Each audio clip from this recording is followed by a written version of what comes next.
Good morning friends. एक बार फिर मैं आपके सामने उपस्थित हूं अपने नोबेल पुरस्कार की श्रृंखला की दूसरी कड़ी लेकर, second episode of my Nobel prize और नोबेल लॉरेट्स। नोबेल प्राइज श्रृंखला के पहले एपिसोड में मैंने नोबेल प्राइज की पृष्ठभूमि की चर्चा की थी और आज के इस मेरे वीडियो क्लिप में मल्टीपल नोबेल लॉरेट्स पे मेरा कंसंट्रेशन या केंद्रण रहेगा। लेकिन एक बार आज के वीडियो को प्रारंभ करने से पहले, आज की वीडियो की वार्तालाप को प्रारंभ करने से पहले एक बार पिछले वीडियो की कुछ पुनरावृत्ति पुनः करना चाहूंगा, ताकि जो लोग इस वीडियो को ही देखें उनको नोबेल पुरस्कार की पृष्ठभूमि का समझ में आ जाए। अल्फ्रेड नोबेल की स्मृति में अल्फ्रेड नोबेल की राशि द्वारा, अल्फ्रेड नोबेल द्वारा सुझाए गए ट्रस्ट के द्वारा नोबेल पुरस्कार की स्थापना 1901 से हुई थी। 1901 से 5 क्षेत्रों में नोबेल पुरस्कार की स्थापना की गई थी। फिजिक्स, केमिस्ट्री, फिजियोलॉजी और मेडिसिन एक ही है, लिटरेचर और पीस। छठा नोबेल पुरस्कार 1969 से इस फ्रिजेस बैंक के माध्यम से स्थापित किया गया था। तो हम ये कह सकते हैं 5 नोबेल पुरस्कार 1901 से और एक 1969 से दिए जाते हैं। अभी तक की मैं बात करूं, 2023 तक 1000 व्यक्तियों को और संगठनों को यह प्रतिष्ठित नोबेल पुरस्कार दिया जा चुका है। 1000 total individuals and organizations have received the Nobel Prize till October 2023।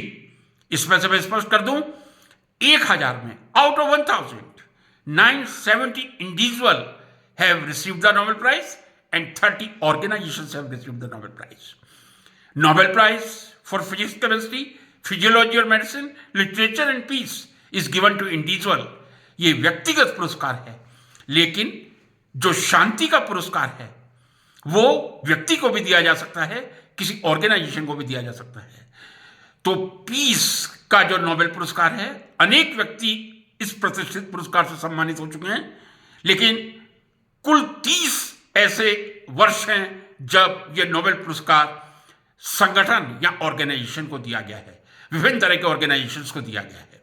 एक बार मैं फिर कहूं, 2023 तक टिल 2023 1000 नोबेल पुरस्कार दिए जा चुके हैं 970 इंडिविजुअल्स को और 30 ऑर्गेनाइजेशंस को।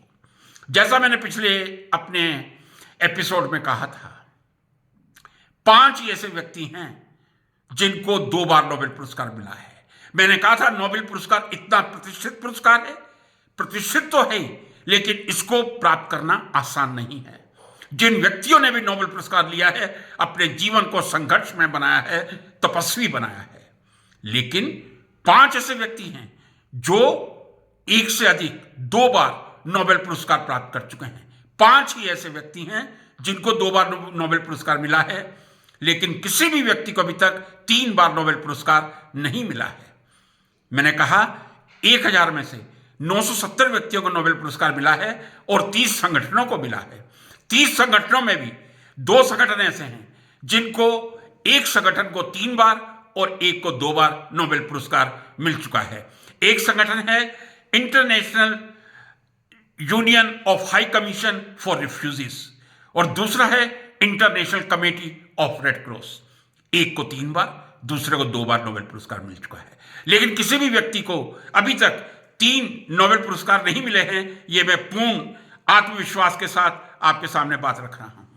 अब मैं आता हूं मल्टीपल नोबेल लॉरेट्स पे। मल्टीपल नोबेल लॉरेट्स का मतलब क्या है? मल्टीपल नोबेल लॉरेट्स का मतलब है जिनको अपनी जिंदगी में एक से अधिक नोबेल पुरस्कार मिल चुके हैं। मैंने आपसे कहा एक संगठन को 3 बार नोबेल पुरस्कार मिल चुका है, लेकिन किसी व्यक्ति को अभी तक 2024 की तारीख तक, आज 24 जनवरी तक, किसी को नोबेल प्राइज 3 बार नहीं मिला है। व्यक्ति को, एक संगठन को मिला है। मल्टीपल नोबेल लॉरेट्स का मतलब हो गया जिनको जिंदगी में 101 से अधिक बार, 2 बार नोबेल प्राइज मिला है, या मैं संगठन की बात कहूं उसको 3 बार मिला है। ऐसे कौन सी महान हस्तियां हैं जिनको 1 से अधिक बार नोबेल पुरस्कार मिला है? मैंने पहले भी कहा था 5 ही ऐसी शख्सियत हैं, 5 ही ऐसी महान विभूतियां हैं।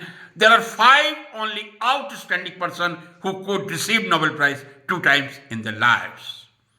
और सबसे पहला उदाहरण मैंने आपको एक शब्द कहा था, मल्टीपल नोबेल लॉरेट्स, जो आज के मेरे वीडियो का टाइटल है। क्या आपने मल्टीपल नोबेल फैमिली का नाम सुना है? मैंने भी कहीं नहीं पढ़ा है। मल्टीपल नोबेल लॉरेट्स आपको बहुत मिल जाएगा, आप अध्ययन करने का प्रयास कीजिए। मल्टीपल नोबेल फैमिली का नाम मुझे नहीं मिल पाया, और मैं माफी चाहूंगा, ये जो वर्ड कॉइन किया है मैंने ही किया है। वर्ड है मल्टीपल नोबेल फैमिली। मैंने मल्टीपल नोबेल फैमिली क्यों कहा है? एक ऐसा सुंदर परिवार इस विश्व में, इस संसार में हुआ है, जो मैं समझता हूं नोबेल प्राइज के इतिहास में एक ही नाम दर्ज करवा चुका है। दूसरा नाम दर्ज करवाना संदेहास्पद ही रहेगा, माफी के साथ कह रहा हूं। यदि हो गया तो यह अति प्रसन्नता का विषय होगा। वो परिवार है क्यूरी परिवार। तो मल्टीपल लॉरेट्स में सबसे पहला नाम आता है मैडम क्यूरी का। मैडम क्यूरी ने 1903 में फिजिक्स में नोबेल पुरस्कार प्राप्त किया था। 1903 में फिजिक्स में मैडम क्यूरी ने नोबेल पुरस्कार अपने पति पियरे क्यूरी और अपने पीएचडी एडवाइजर हेनरी बेकरेल के साथ प्राप्त किया था। पहला नोबेल प्राइज मैडम क्यूरी ने 1903 में प्राप्त किया था। दूसरा पुरस्कार 1911 में प्राप्त किया था। इसीलिए ये मल्टीपल नोबेल लॉरेट्स की श्रेणी में आती हैं। पहला 1903 भौतिक शास्त्र, दूसरा 1911 रसायन शास्त्र। 1911 का नोबेल पुरस्कार क्यों दिया गया था? रेडियम और पोलोनियम की खोज के लिए दिया गया था। आज जो रेडियो एक्टिव आइसोटोप का उपयोग कैंसर और दूसरे बीमारियों के लिए किया जाता है, उस रेडियम और पोलोनियम की खोज मैडम क्यूरी ने ही की थी, और जिनकी अंत में कैंसर से ही मृत्यु हुई थी। अब प्रश्न यह भी उठ सकता है, 2 नोबेल पुरस्कार मैडम क्यूरी ने लिए, और मैंने कहा कि पहला नोबेल पुरस्कार भौतिक शास्त्र 1903 में उन्होंने अपने पति पियरे क्यूरी और अपने पीएचडी एडवाइजर हेनरी बेकरेल के साथ लिया था। तो मल्टीपल लॉरेट्स मैडम क्यूरी हो गई, 2 पुरस्कार मिल गए। चलिए मैं ये कह सकता हूं तीसरा पुरस्कार इनके परिवार में इनके हस्बैंड पियरे क्यूरी को मिल गया। Why I did say that is a multiple Nobel family. 1935 का रसायन शास्त्र का नोबेल पुरस्कार यदि आप देखेंगे तो वो मिला था Irene Frederic Curie and Frederic Joliot Curie. दोनों हस्बैंड वाइफ थे। इरेन क्यूरी मैडम क्यूरी की डॉटर थी और पियरे क्यूरी की डॉटर थी। फ्रेडरिक जोलियट उनके हस्बैंड थे। तो 1945 का रसायन शास्त्र का नोबेल पुरस्कार मैडम क्यूरी और पियरे क्यूरी की पुत्री इरेन क्यूरी और उनके हस्बैंड फ्रेडरिक जूलियट को मिला था रेडियो एक्टिव आइसोटोप्स बनाने के लिए। एक परिवार में 5 नोबेल प्राइज मिले हैं मित्रों। पहला 1903 में मैडम क्यूरी को, उनके साथ उनके पति पियरे क्यूरी को। दूसरा मैडम क्यूरी को 1911 में। 1935 में मैडम क्यूरी और पियरे क्यूरी की पुत्री इरेन क्यूरी और उनके पति फ्रेडरिक जूलियट। 2 सक्सेसिव जनरेशन में 5 नोबेल पुरस्कार इस परिवार ने प्राप्त किए थे। 5 Nobel Prizes in 2 successive generation, unique example in the history of Nobel Prize। मैं समझता हूं मैडम क्यूरी से अधिक प्रतिभाशाली और विज्ञान के प्रति समर्पित, प्रतिभाशाली भी कहूंगा, विज्ञान के प्रति समर्पित भी कहूंगा, रसायन शास्त्र के प्रति समर्पित भी कहूंगा और भौतिक शास्त्र के प्रति समर्पित भी कहूंगा, कोई दूसरा परिवार अभी तक नहीं हुआ है, और आगे हो यह मुझे संदेह है, माफी चाहूंगा। मल्टीपल लॉरेट्स की श्रृंखला में दूसरा नाम आता है जॉन बार्डिन का, जिन्होंने 1956 में और 1972 में भौतिक शास्त्र या फिजिक्स के नोबेल प्राइज प्राप्त किए थे। जॉन बार्डिन को 1956 का नोबेल पुरस्कार सेमीकंडक्टर ट्रांजिस्टर के आविष्कार के लिए मिला था। 1956 का भौतिक शास्त्र का पुरस्कार जॉन बार्डिन को ट्रांजिस्टर के आविष्कार के लिए मिला था। तो दूसरा पुरस्कार 1972 में सुपर कंडक्टिविटी या अति चालकता के लिए मिला था। सुपर कंडक्टिविटी का मतलब है यदि तापक्रम बहुत कम कर दिया जाए तो कुछ धातुओं, कुछ मेटल्स की प्रतिरोधक क्षमता खत्म हो जाती है और उनमें प्रवाह की क्षमता बढ़ जाती है। इसे ही सुपर कंडक्टिविटी, अति चालकता कहा जाता है। तो दूसरा नाम मल्टीपल लॉरेट्स की श्रेणी में जॉन बार्डिन का, जिन्होंने 1956 में ट्रांजिस्टर के आविष्कार के लिए और 1972 में अति चालकता जो सुपर कंडक्टिविटी के आविष्कार के लिए भौतिक शास्त्र के 2 नोबेल पुरस्कार प्राप्त किए थे। भौतिक शास्त्र में 2 नोबेल पुरस्कार प्राप्त करने वाले अभी तक नोबेल पुरस्कार के इतिहास में एक ही व्यक्ति हैं, वो है जॉन बार्डिन। तीसरे व्यक्ति मल्टीपल लॉरेट्स, जिनको एक से अधिक 2 नोबेल पुरस्कार मिले हैं, महान रसायन शास्त्री, शांति के महान दूत लाइनस पॉलिंग। 1954 में 1954 में केमिस्ट्री का नोबेल पुरस्कार मिला था for the development of chemical bonding और how the chemical bonding takes place. As I did say in my last video also, Linus Pauling has a very famous book titled Chemical Bonding by Linus Pauling. You can find in many old libraries. कई पुराने पुस्तकालयों में आपको lines polling की यह पुस्तक मिल सकती है। तो केमिकल बॉन्डिंग के लिए 1954 में लाइनस पॉलिंग को केमिस्ट्री का नोबेल पुरस्कार मिला था। दूसरा नोबेल पुरस्कार 1962 में शांति के लिए लाइनस पॉलिंग को मिला था। लाइनस पॉलिंग एक रसायन शास्त्री थे जिन्होंने 1954 का नोबेल पुरस्कार लेकर यह सिद्ध कर दिया था कि वो एक महान रसायन शास्त्री हैं। लेकिन 1962 में शांति का पुरस्कार लेकर उन्होंने यह साबित कर दिया था कि जितना योगदान उनका रसायन शास्त्र में है उतना ही शांति के लिए उनका योगदान है। Linus Pauling was an extraordinary chemist. That is undoubtedly true, nobody can challenge it. But I don't have any doubt to say Linus Pauling was an charismatic public speaker. Linus Pauling charismatic public speaker थे, बहुत बढ़िया public speaker थे। That was excellent teacher। कहा जाता है जिनको रसायन शास्त्र बिल्कुल नहीं आता था, यदि वो लाइनस पॉलिंग से रसायन शास्त्र पढ़ लें तो उनके भी रसायन शास्त्र के पहलू बिल्कुल सरल हो जाते थे। How brilliant he was a teacher. दुख लगता है काश हमारे समय में भी ऐसे टीचर होते। बहुत अनेक अन्य अध्यापकों का से ज्ञान प्राप्त करने का अवसर प्राप्त हुआ है, लेकिन जब ऐसी शख्सियत के बारे में सुनते हैं, करिश्मेटिक पब्लिक स्पीकर, रसायन शास्त्री और शांति में नोबेल पुरस्कार लेने वाले लाइनस पॉलिंग 1954 में 1954 में केमिस्ट्री का और 1962 1962 में शांति का नोबेल पुरस्कार। A good teacher, excellent teacher, a very good public orator. Many times salutes to him. एक क्वालिटी में बताना भूल गया, जो बहुत बड़ी क्वालिटी है उनकी। 1962 का जो शांति का नोबेल पुरस्कार था वो उन्होंने एक्सक्लूसिव लिया था, किसी के साथ शेयर नहीं किया था। जैसे मैंने कहा था कि नोबेल पुरस्कार एक व्यक्ति ले सकता है, 2 व्यक्ति शेयर कर सकते हैं, 3 व्यक्ति शेयर कर सकते हैं। 3 से अधिक कोई इतिहास में आपको नोबेल पुरस्कार का उदाहरण नहीं मिलेगा। तो लाइनस पॉलिंग ने जो केमिस्ट्री का नोबेल प्राइज था वो शेयरिंग लिया था, लेकिन 1962 का शांति का नोबेल पुरस्कार उन्होंने इंडिपेंडेंट, स्वतंत्र रूप से एक्सक्लूसिवली लिया था। इस श्रृंखला में चौथे मल्टीपल लॉरेट्स आते हैं Frederick Sanger.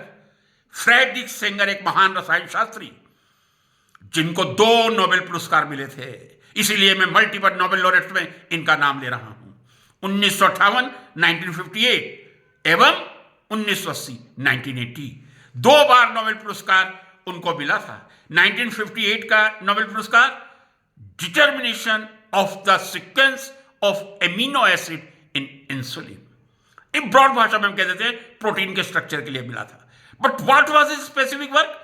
Determination of sequence of amino acid specially in penicillin. यह पुरस्कार 1958 में फ्रेडरिक सेंगर को मिला था। दूसरा पुरस्कार 1980 में डीएनए सीक्वेंस डिटर्मिनेशन के लिए मिला था। फ्रेडरिक सेंगर भी एक ऐसे महान रसायन शास्त्री हैं जिन्होंने अपनी जिंदगी में 2 नोबेल पुरस्कार प्राप्त किए थे, एक 1958 में, एक 1980 में। 1958 का नोबेल प्राइज था determination of sequence of amino acid in insulin और 1980 का नोबेल प्राइज था, मैं कह दूं, डीएनए सीक्वेंस डिटर्मिनेशन के लिए। 5वें मल्टीपल लॉरेट, 5 का मैंने नाम लिया था। 5वें मल्टीपल लॉरेट है के बेरी शार्पलेस। के बेरी शार्पलेस ने 2001 में रसायन शास्त्र का नोबेल पुरस्कार लिया था। के बेरी शार्पलेस ने 2022 में भी रसायन शास्त्र का नोबेल पुरस्कार लिया था। 2 बार रसायन शास्त्र का नोबेल पुरस्कार लेकर वो फ्रेडरिक सेंगर के समकक्ष आकर खड़े हो गए थे। फ्रेडरिक सेंगर ही पहले एकमात्र ऐसे व्यक्ति थे 2022 से पहले जिनको रसायन शास्त्र में 2 बार नोबेल पुरस्कार के रूप में जाना जाता था, 1958 और 1980। लेकिन 2022 में 2022 में के बेरी शार्पलेस ने रसायन शास्त्र में दूसरा नोबेल पुरस्कार लेके 2 रसायन शास्त्र के नोबेल पुरस्कार बनाने वाले व्यक्ति के रूप में उभरकर अपनी प्रतिभा का परिचय दिया था। के बेरी शार्पलेस एक बहुत ही इंटेलिजेंट, मित्रों, मैंने कहा था कि रसायन शास्त्र पुरस्कार लेना that is not a cup of T, आसान नहीं है। जो भी नोबेल लॉरेट है उसने अपनी जिंदगी समर्पित की है, एक साधु की तरह जिंदगी जी है, और यही के बेरी शार्पलेस पे होता है। के बेरी शार्पलेस जी को 2001 का पुरस्कार, ये कहने से पहले मैं एक बता दूं, K Barry Sharpless is very good stereo chemist. K Barry Sharpless very good stereo chemist. He did a lot of work on stereo selective reactions. ये समय नहीं है जब मैं इन बिंदुओं पर विस्तार से चर्चा करूं, लेकिन किसी भी रसायन शास्त्र के विद्यार्थी को स्टीरियो केमिस्ट्री और स्टीरियो सेलेक्टिव रिएक्शन का ज्ञान होगा, ये अंडरस्टूड है, या मैं मान के चलता हूं। स्टीरियो सेलेक्टिव रिएक्शंस पे, स्टीरियो केमिस्ट्री पे के बेरी शार्पलेस ने बहुत अनुसंधान कार्य किया था, और 2001 का उनका नोबेल पुरस्कार इसी पर था। Role of chirally catalyst for oxidation reaction. Chirally catalyst का ऑक्सीडेशन रिएक्शन में योगदान। Chirally catalyst very much related to stereo chemistry. दूसरा पुरस्कार 2022 में, लगभग अभी 1.5 वर्ष पहले ही मिला था, 1.5 वर्ष भी नहीं, 10 दिसंबर 2022 को दिया गया था, मैं ये कह दूं 13 महीने पहले मिला था। दूसरा जो उनका पुरस्कार था वो क्लिक केमिस्ट्री पे था। What is click chemistry? एक लाइन में ही ये एक्सप्लेन करने का प्रयास करूंगा।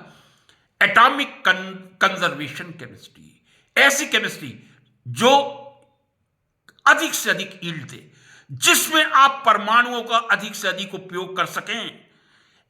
ऐसी रिएक्शन विधि जिसमें 100% यील्ड प्राप्त हो जाए, मैं कहूं सिंपल भाषा में या लोअर क्लासेस के लिए, उसको हम क्लिक केमिस्ट्री कहेंगे। स्टीरियो सेलेक्टिव भी क्लिक केमिस्ट्री का पार्ट है, इसमें कोई संदेह नहीं, लेकिन क्लिक केमिस्ट्री का मतलब है atomic conservation reactions which are molecular reactions. Friends, 5 Nobel laureates के बारे में मैंने आज चर्चा की है, जिन्होंने अपनी जिंदगी में अभी तक 2 नोबेल प्राइजेस प्राप्त किए हैं। They have received 2 Nobel prizes. 5 Nobel laureates से छठा नोबेल लॉरेट आपको आज की तारीख में नहीं मिलेगा जिसने 2 नोबेल पुरस्कार प्राप्त किए हों। यह मैं पूर्ण आत्मविश्वास के साथ कह रहा हूं। आज तक केवल 5 ही व्यक्ति हैं, इंडिविजुअल्स हैं, जिनको 2 बार नोबेल पुरस्कार मिला है। 5 ही हैं। मैडम क्यूरी 2 बार, 1903 physics, 1911 chemistry. John Bardeen 1956 chemistry, 1956 physics, 1972 physics. तीसरा Linus Pauling 1954 chemistry, 1962 peace. Fourth Frederick Sanger 1958 chemistry, again 1980 chemistry, and K Barry Sharpless 2001 chemistry and 2022 chemistry. Multiple organisations कौन से हैं? मल्टीपल ऑर्गेनाइजेशंस में यदि मैं कहूं आपको मल्टीपल ऑर्गेनाइजेशंस, एक ऑर्गेनाइजेशन ऐसा है जिसको 3 बार नोबेल पुरस्कार मिला है, एक ऑर्गेनाइजेशन ऐसा है जिसको 2 बार नोबेल पुरस्कार मिला है। ICRC एक नाम है, international committee on red cross, और international committee of red cross. Peace का पुरस्कार मिला था पहली बार 1917 में, दूसरी बार 1944 में, तीसरी बार 1963 में। 3 बार नोबेल पुरस्कार मिला है। दूसरा है UNSCR, United high commission for refugees. UNSCR, United high commission for refugees. 1954 में पीस का, शांति का पुरस्कार मिला था, और 1981 में भी पीस का पुरस्कार मिला था। केवल 2 ही ऑर्गेनाइजेशन हैं, international committee of red cross को 3 बार और United Nation high commission for refugees को 2 बार नोबेल पुरस्कार मिला है। बाकी 25 ऑर्गेनाइजेशन ऐसे हैं जिनको नोबेल पुरस्कार मिला है एक ही बार मिला है। तो 1000 नोबेल पुरस्कार में से 970 व्यक्तियों को नोबेल पुरस्कार और 30 ऑर्गेनाइजेशंस को। 970 में से मैं ये कहूं 965 इंडिविजुअल्स, इसलिए इंडिविजुअल क्योंकि 5 को 2 बार मिला है। तो इसलिए मैं ये कह सकता हूं 965 व्यक्तियों ने नोबेल पुरस्कार प्राप्त किया है और 5 ने 2 बार प्राप्त किया है, इसलिए आंकड़ा तो 970 पे ही आएगा। 30 संगठनों ने, ऑर्गेनाइजेशन ने नोबेल पुरस्कार प्राप्त किया है। एक international committee of red cross ने 3 बार और United Nation high commission on refugee ने 2 बार, बाकी सब ने 1 बार। तो मैं कह दूं कि आंकड़ा पूरा 1000 हो जाता है। 2023 तक 1000 नोबेल पुरस्कार मिल चुके हैं। आज के मेरे इस एपिसोड में मैंने मल्टीपल नोबेल लॉरेट्स के बारे में आपको जानकारी दी है। मैं समझता हूं ये जानकारी आप सबके लिए बहुत उपयोगी होगी। अंत में एक बात जरूर कहना चाहूंगा, ये रसायन शास्त्र से हटके है, नोबेल पुरस्कार से हटके है। एक कार्यक्रम सोनी टीवी पे आता है जिसका नाम है केबीसी। मैं क्यों रिलेट कर रहा हूं? कौन बनेगा करोड़पति? मैं नहीं जानता आपकी कितनी रुचि है, लेकिन यह मैं पूर्ण ईमानदारी से अंतःकरण से कह रहा हूं, जब मैं यात्रा में नहीं होता या कोई विशेष अवसर नहीं होता, तब मैं कभी केबीसी मिस करने का प्रयास नहीं करता। जितने एपिसोड होते हैं उनको देखने का प्रयास करता हूं और मैं समझता हूं लगभग 95% नहीं तो 90% एपिसोड मैं देखता ही हूं। हर व्यक्ति को देखना चाहिए। मनोरंजन और ज्ञान का बहुत इंपॉर्टेंट सोर्स है। क्यों बात मैंने कही है? पिछले कई सीजन से मैं देख रहा हूं एक ना एक पुरस्कार, चाहे वो 25 लाख का हो या 50 लाख का हो, नोबेल पुरस्कार पर जरूर आता है। यदि आप केबीसी देखते हैं तो आप मेरी बात से पूरी तरह सहमत होंगे। पिछले कई सीजन में एक 25 लाख या 50 लाख का प्रश्न नोबेल पुरस्कार के ऊपर ही आता है। तो जो लोग अपना जनरल नॉलेज बढ़ाते हैं, साइंस के विद्यार्थियों का और शिक्षकों का तो कर्तव्य है कि नोबेल पुरस्कार की वो जानकारी ना केवल स्वयं लें बल्कि विद्यार्थियों तक पहुंचाए। यदि मैं एक देश में कमी समझता हूं तो एक कहीं ना कहीं कम्युनिकेशन ऑफ मोटिवेशन की भी है। हम विद्यार्थियों को पूरी तरह मोटिवेट नहीं कर पा रहे हैं। मैं आशा करता हूं आज के इस वीडियो से विद्यार्थी मोटिवेट होंगे। टीचर्स तो वैसे ही मोटिवेट होते हैं और ज्यादा मोटिवेट होने का प्रयास होंगे। इस प्रार्थना निवेदन के साथ नमस्कार करता हूं। नमस्कार।